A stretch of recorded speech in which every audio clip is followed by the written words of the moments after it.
Hello and welcome. This is Born to Flourish. I'm Anné&Kristian, transformational guide and healer, and I am here today so excited, overjoyed, having so much fun behind the camera before we hit record with Christian Strang.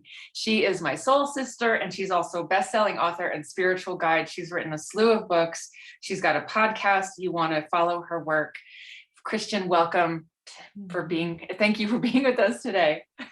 Thank you, Anna. I'm so grateful we get to come together today and have another really leading edge, important conversation for our time. So thank you for creating this space for us. Yeah, absolutely. Absolutely. I'm so excited. It's been a little while since we've been chatting on camera, so I'm excited to dive in. A lot has changed since the last time you and I spoke, which was like almost 2 years ago, actually.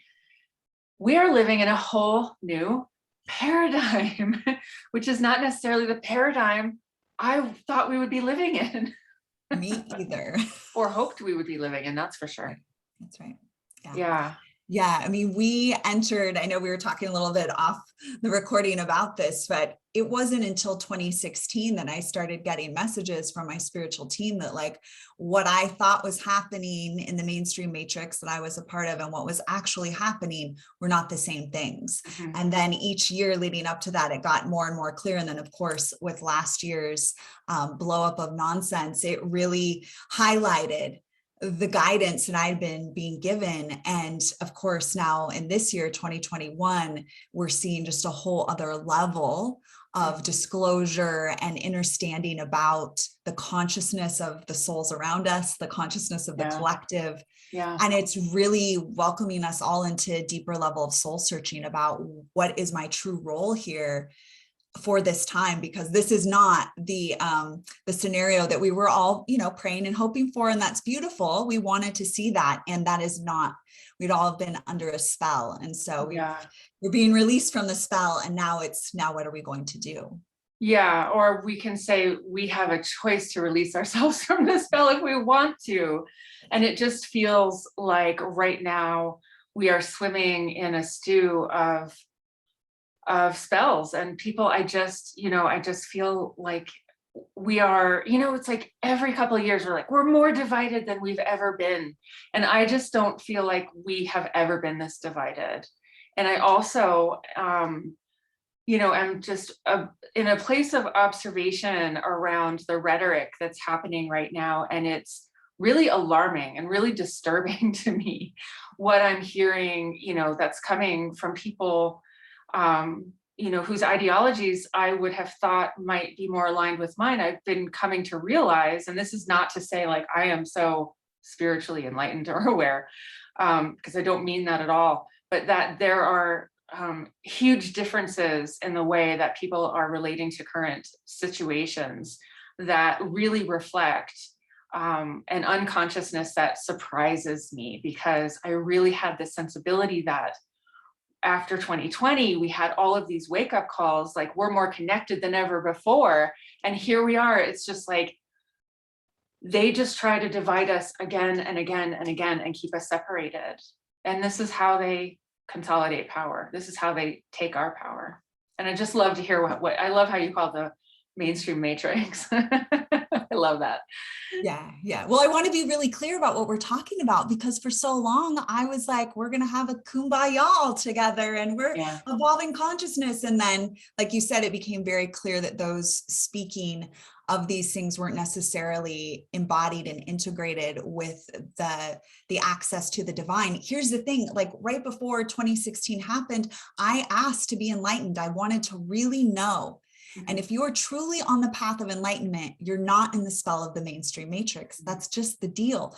Because the minute I asked, my spiritual team said, "Are you sure about that?" And I was like, "Oh yeah, me and Buddha, we're going to be like meditating on a whatever my distorted, storyline was about what enlightenment is." And they said, "Okay, here you go." And then they started showing me exactly who's actually running the show and what's really happening in the mainstream matrix, and the spell and the trance and the fear that's used to control, and the fear and division. I mean, that's the name of the game. It worked when Hitler was doing it. It's working now. And that's right. And if we do not ask for true enlightenment and be serious in that request Mhm. and ask to be shown what's actually happening, then we'll just continue to play out what happened in the 1940s. It's just patterns repeat Yeah. until we do it differently, and we Yeah. do it totally differently. And Right. what's interesting about this time that is interesting and also frustrating to me, and I'd love to hear your perspective on this, is that it is going to take us doing it differently together, more Right. and more of us together. Yes. Because when the Jews were dealing with this and they were asking, where are your papers? There weren't enough people to stand up and say, this is not right. That's So right. now when they're asking folks, where are your papers? There certainly were at that time 1 and 2 and maybe 20, 30 people that were saying this isn't right. We can't be part of this. Mhm. That wasn't enough. There have to be more of us. Yeah. I saw something about Italy and everyone burning their papers together. And that, Oh, that's amazing. that's the kind of unity we need to just say, Right. we're not participating in this game. Yeah. Because the truth is that as long as we feed the monster and the fear and the division, and as long as we're in that spell, we'll Mhm. just keep creating the same things over and over and Absolutely. over again. Absolutely. Absolutely. And someone is always going to be the scapegoat.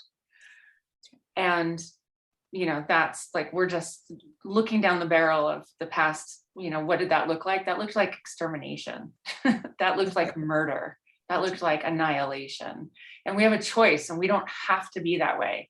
And if someone wants to get a vaccine because they think that's in their best interest, I think that's great. Go for it. Like, you have the choice. You make the choice that's right for you. This idea that we have to show papers if we're going to be able to buy groceries. Are you kidding me? Like, I don't understand why, like, everyone isn't upset about this, whether they're vaccinated or not, whatever their health status is. To me, it's completely shocking and overwhelming. I can't even understand it or wrap my head around it. What we're seeing, and I think this is really important, Anna, is that in the 40s, we were in a third dimensional construct. So the extermination and the murder was very like raw and archaic and exactly what you would expect from the third dimension. But now the mass consciousness is more in a lower fourth dimensional frequency. So they're not going to attack one specific culture of people, and they're not going to put them in gas chambers. It's going to be a little more sophisticated than that, right? Now it's going to be whoever's choosing to take in that experimental whatever, and whoever's not. Right. And it's the same game, just a little bit higher consciousness. So there's still an extermination happening. There's still murder happening. It's just happening in a more sophisticated way, and it's coming in a different way. And so when we can see, it's so important for us to use the power of our advanced technology to look at these patterns, see the similarities, see, okay, yeah, it's up a little bit of a dimensional notch. Okay. But it's still the same thing. So how are we going to love each other no matter what we're choosing to do with our health and our body? How are we going to love each other no matter what culture or race we're from? How are we going to choose that above all of the messaging and the trance and the spell and the fear that says you need to be separate from these people? And this is to folks who are choosing, to remain unvaccinated. If they're choosing to discriminate or feel division towards those that are, it goes both ways. It goes both ways. Absolutely. We have to come together and love each other, and not in the kumbaya way that I was thinking, and that many of us in the spiritual community were sort of like high on this idea. Okay, this is happening. We have to show up differently. We can't meditate this away or pray this away or sage this away or whatever it is. Like, totally, we have to choose differently. Absolutely. Not enough Palo in the world to solve this problem. That's right. Those poor Palo trees. Right. Yeah, I've been thinking all week today. It's just about this concept, this idea is like, when was the last time you, me, anybody, all of us, everybody had a really profoundly deep conversation with somebody that we disagreed with? It's like that just hasn't happened for so many years. We've all like isolated, self-selected into our echo chambers of choice. And it does not really matter if you are a liberal, a social democrat, a Republican. We are all in our silo chambers or silos, echo chambers, a silo chamber. It's a thing, I just made it up. And this cross-pollination of ideas is not happening. And what is happening is that we are becoming more and more and more divided. And so now it's like, if you wear a mask or don't wear a mask, if you have the paper or don't have the paper, you know, if you're whatever, and it's like, it doesn't even matter. Like none of it makes any sense. Like I'm just every day, I'm like, when is it going to start making sense? None of this is making sense. You know, it's like, what's so clear is this division. They want us to be isolated, to be silenced, to be alone, and to be terrified. That's right. And it's working. And you and I, Mm-hmm. those watching, we are sovereign beings Yes. of the light. We get to decide how we interact with what's happening. Mm-hmm. I'm no longer convinced that things are going to go in a certain fanciful fashion. What I am convinced of is that each of us are going to have the opportunity to choose. Mm-hmm. And the choice that we make determines the consciousness that we're vibrating in, which then determines our next outcomes. So it's no longer about how can I survive here as long as possible. It is about how do I honor the divinity within myself and within other organic humans, and how do I make every moment that I am still here in a physical body an expression of that divinity. Mm-hmm. Because if we go to what we see happening, it's completely distorted. It's totally disconnected from source. It's not okay to participate in any way, meaning it's not connected to the divine. That's right. And we can't get caught up in what everyone else is choosing. We have to stay focused on, wait, what does the light inside of me guide me to do? And that means if someone feels like it's doing some of the things that you mentioned or being part of some of those political parties, which I don't recommend because it's the whole same system and it's not for your benefit. Mm-hmm. Even that, my job is to love that individual and respect whatever they choose to do. That is right. Which includes respect when they choose to remain unconscious. That's right. That's right. And that's hard when we came to support the expansion of consciousness. That's right. It is.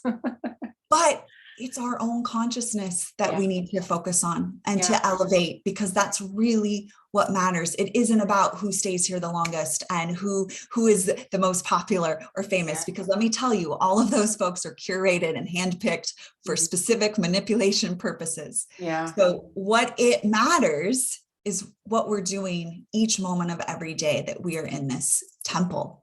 Because this is the most advanced technology, and that's what the negative agenda knows, which is why they're working overtime to poison, control, and keep it in fear. Absolutely. I love how you talk about that. The body, except for Mother Earth, is the most advanced form of technology on this planet. I love that. So how do we share this with people so that they can come to their own resonant truth about what is good for them, right for them, just for them? And again, this even comes back to consent, right? Well, which I want to get into next. Yes. Like, how can we use this advanced technology to be in total consent and to make those choices with consent?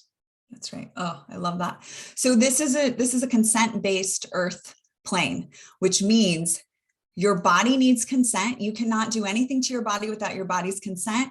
You can't do anything to another human without their consent.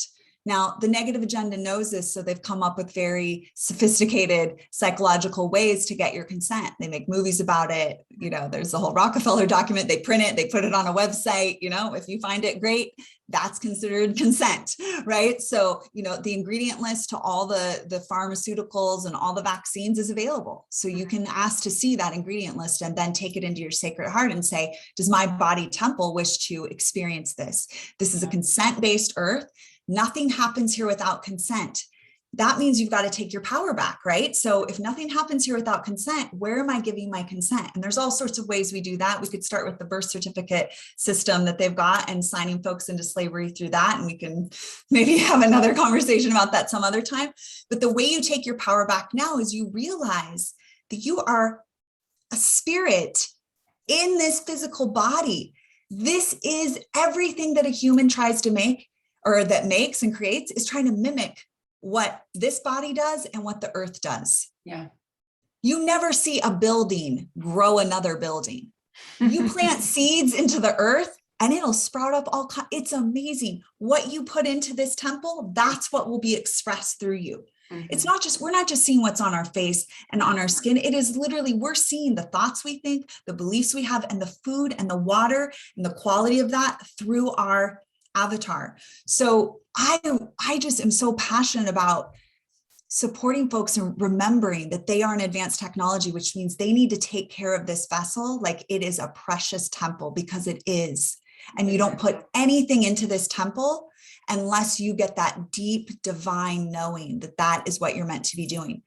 That means you have to elevate your awareness that you are being polluted at a mass level to control the technology, whether it's with the EMFs, the food, the water, the soil, all of those, the television programming, the movie programming, the internet programming, all of these things are meant to keep you disconnected from your technology so someone else can control your technology. Correct.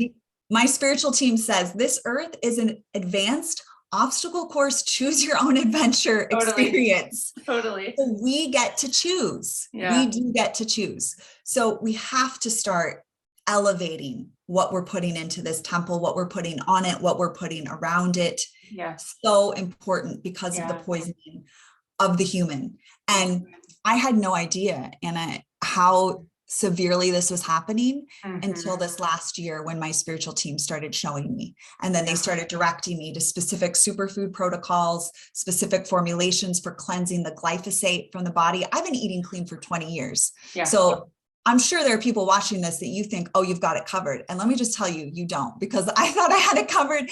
And my team has shown me a whole other level. Absolutely. So we must take back our power, which means we do not participate. We do not give our consent. So I have a lot of tools I create to support folks to call back their power, deactivate the consent they've given, and really step back into their sovereignty. Is getting a lot of, buzz, that word, but, stepping back into their authentic divine self. Because that's really what we're doing here in this obstacle course. It's not to get caught up in the machinations of the tyranny, because that's another distraction. It wants us, hooked into that too, because that keeps us disconnected from our mission. So it's bad out there, guys. It's real bad. And we've already done this before. So what are we going to choose this time around? Yeah, absolutely. Absolutely. I love that. Like, because you said earlier, like, choose your own, you choose your consciousness, which then leads to an outcome. So it's like, choose your own consciousness adventure too. That's right. That's exactly what it is. Super fun. Exactly what it is. Yes. Super fun. Yeah. We're dating ourselves because there were those books when we were kids. It was like, choose your own adventure books. Totally. And I loved Where in the World is Carmen Sandiego? So remember that? Yeah. Millennials, you will have no idea what I'm talking about, but that's what they would tell me. They're like, this is an obstacle course, choose your own adventure. Where in the World is Carmen Sandiego experience? And it's not for the faint of heart. It's for advanced. You got to have advanced mental faculties, emotional faculties. You got to have mastery over your body temple, or at least be working in that direction. Right. And that's what we've been seeing. Folks that we thought are like, oh, these are amazing humans that are tuned in. There's more gaps in their consciousness, and that's okay. We all have gaps in our consciousness. So we just got to keep we do growing and developing. Yeah, we do.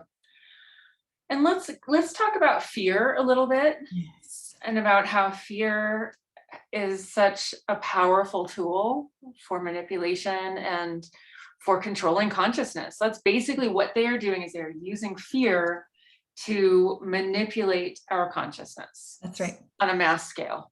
That's right. And why are they using fear? Why is the negative agenda using fear to manipulate consciousness? Because it's the most effective way to keep humans in line. Biggest bang for the buck. That's right. And by in line, I mean doing what they're told. That's right. So fear is used because it's effective, and humans, and this is what we're inviting folks into, are not willing to question that fear, right? So if you're in fear, the response is not to hurry up and go, cover up your face or inject yourself with chemicals. The next step is, wait, what am I afraid of? What am I truly afraid of? And the big fears that are consistently used to manipulate humans is fear of their own mortality and fear of disease. This is hilarious to me because guess what, guys? We're all dying, or everyone is going to die. Like that is the thing that happens here, right? Like that's the thing. You're here and then you're not here. Exactly. Why are we so terrified of this? And why are we so easily manipulated to do things that will actually harm us more out of that fear, right? Because there's always a mirror happening. So the fear is you're going to die if you don't do this, but guess what? You're going to die because you did this. Like this is actually how it works. So you're going to die no matter what you do.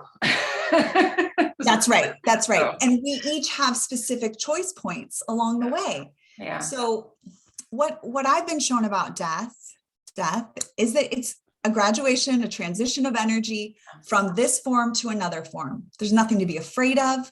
It happens when you activate a choice point through your free will. So every single human has these various choice points. And whatever you choose will either activate your continuing on for some time or you're completing here on Earth. Yeah. There are so many other dimensions of consciousness, and there are so many other planes of consciousness to live on, and so many other possibilities that we can't even possibly understand at this stage in our development. Right. So why are we so afraid of that? And it's important to go into that fear and go into that anxiety around my body being sick or me dying. Why is that frightening? Because it is going to happen to everyone. And again, those who are touting this story of fear and death are going to bring you fear and death. Like that's actually what you're consenting to. So, and again, we're all going to make our transition. It's just a matter of like, when is that aligned time and when am I choosing that stream? So we get to work with death totally differently. We get to work with our bodies totally differently. And we get to just have a totally new experience here if we want to. And that's part of why it's so dramatic right now. And it's part of why this is happening, because we're being called up.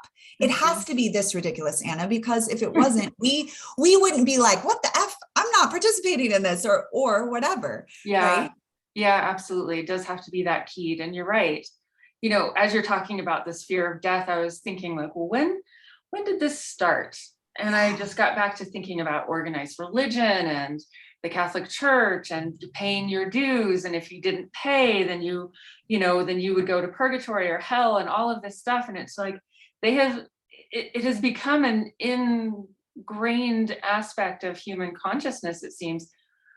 I mean, my dog doesn't lay there and think about when she's going to die. The animals in the savannah didn't do that. It's just like, at some point humans decided that this would be a great way to preoccupy their consciousness and to think about, mortality and to really, but not just think about it and ponder it and philosophize, but to actually really go into these deep existential crises over it.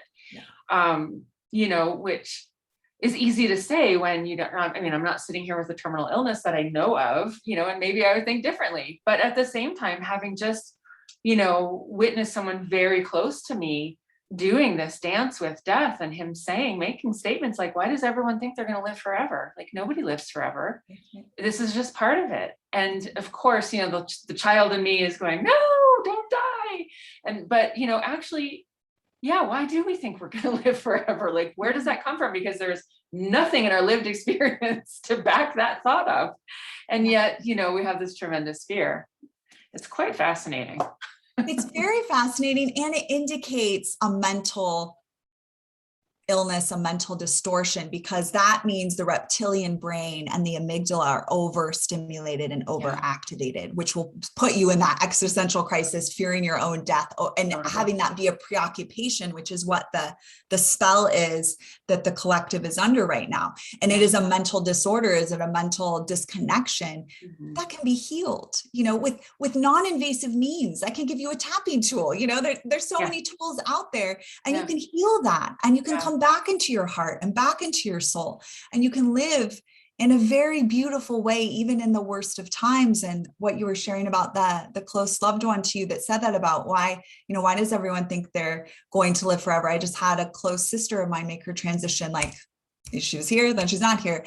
And why are we shocked? Mhm. Someone died. Yeah, that happens here. So Yeah. while we're still in a body, what Mhm. are we going to do? What are we going to do with this? Yeah. Wasn't it Mary Oliver, bless her, saying, what are you going to do with your one wild and precious life? And Totally. in easier times, it's easier to be in that space. And in Mhm. this time that we're in, it's more difficult, and yet it's what is required for us. Yeah. So that when we graduate, like our loved ones just did, and we're in non-physical, we're like, yeah, we did that earth thing, and we did it all the way, and we didn't buy into the spell, and we didn't get caught up, and we didn't get taken out by it.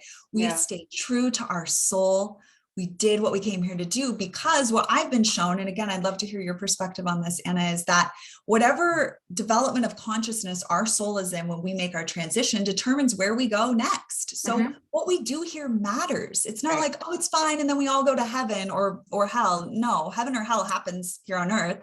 And then the level with which you develop your consciousness and your soul determines where you go in non-physical. So Mhm. it matters what we're choosing here. It matters how we're showing up for this. Absolutely. And it also matters here and now, like the choices that we make and the way that we just choose to relate to the other humans on the journey with us, whether we think they're asleep or whether they think we're crazy or whatever. It really matters now because it's a measure of our integrity. How am I going to choose to relate to someone who disagrees with me wholly and completely, whom I fear thinks that I'm a nut job or whatever, insert the thing here, right? And I only fear that because, in the case of, people that I really care about, who are going to be like, oh my God, I can't believe this, or this conversation, I'm really shocked. And these are all my own perceptions. But to get back to this fear thing too, about dying, it's just the ego. Like, it's just that egoic part of us that, when someone dies, we often say like, I lost someone. And that is like completely a distortion of the reality of what happened. The person died and they transitioned. They were not ours to lose. They were just on loan to us. They were just here as our traveling partners, but they weren't ours.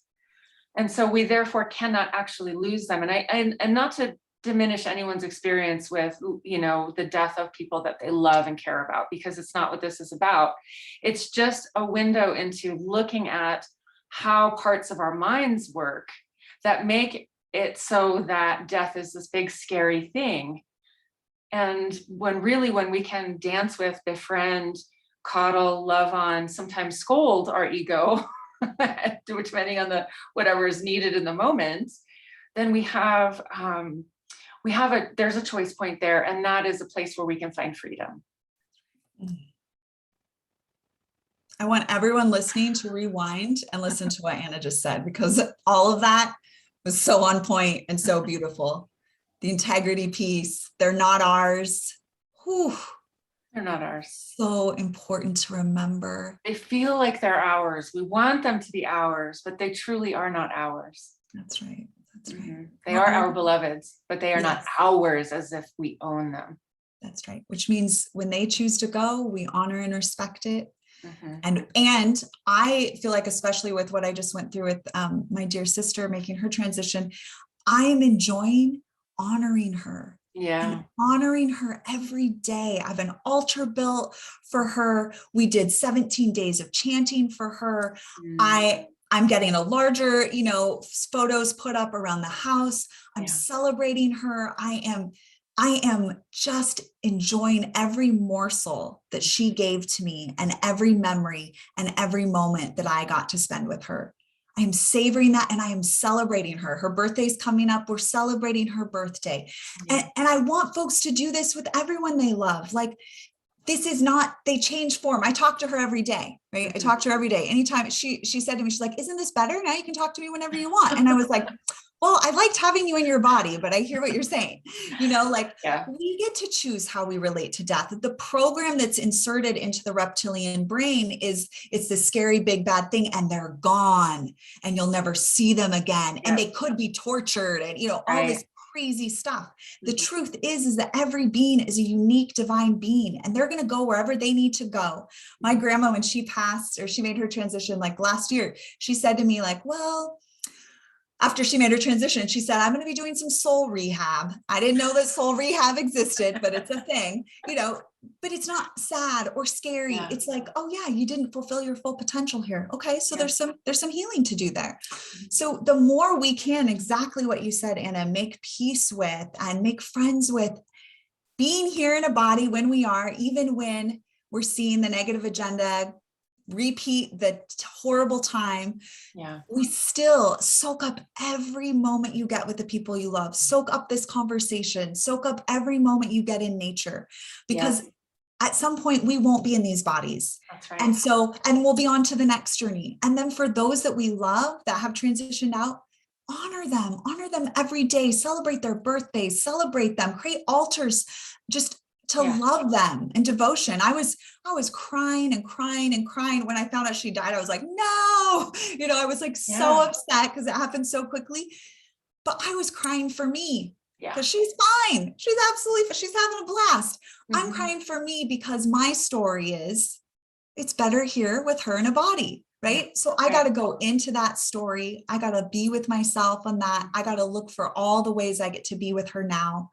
Right. Like this is, the 5D plus way of working with this experience, and what we see happening where fear is being used to fear of death and disease is being used to manipulate humans is a 2D, I'm telling you, like animalistic way of interacting with life. Yeah. And those who are buying that story are mentally distorted, and they can heal that, no problem.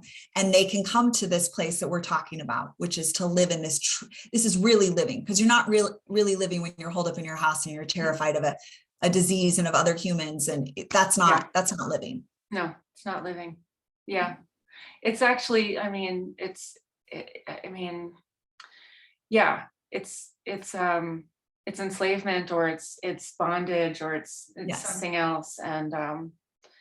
And this idea is like, is this what you want to consent to? Is this way of moving through the world okay with you? And are you willing to consent to it? That's right. And that is the choice that every soul gets to make. That's right. And that's the choice point. That's right. What are you consenting to? And you've got to do your deeper work of like, wait, what am I consenting to? And your emotions will tell you. And your reality will tell you, the things happening in your direct experience will tell you what you're consenting to. And then you get to go, wait, do I want to keep consenting to that? If the answer is no, then the next prayer is, show me, God, Goddess, Source, your spiritual team, show me how I can untangle my consent here, and how I can live more free and more as who I truly am. That's right. Absolutely. And I love, the key thing there is that we get to make that choice again and again and again. So if we made a different choice yesterday, there's no reason to beat yourself up about it, no matter what the choice was. And you can make a different choice today, and next moment. It's an ongoing opportunity for choice. It is not a one and done. You get a redo card every moment that you are awake enough to say, am I consenting to this? Do I want to consent to this? Am I okay with this? And every moment, that's it. That's your choice point.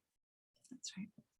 And what a loving, I have my conversations with God, Goddess, and I question their architecture of humans at times, and this reality at times. But what a loving scenario, because you're exactly right. We can choose again, and as long as we're in a body, we get to choose. And that choice, that's right, is creating our consciousness. So even if we're like, oh man, fuck that up, it's all right. Today's a new day. If we're still in a body, there's still time to choose in accordance with our deepest knowing and our deepest connection to the divine. That is exactly right.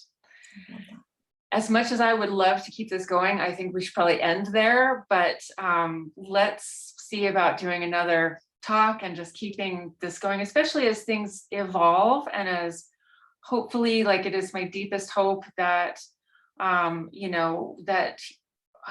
are going to wake up from this spell collectively, and really find a way to find the love and to find the way through it, and not out of reactivity and not out of judgment, but but out of deep awareness and deep acceptance.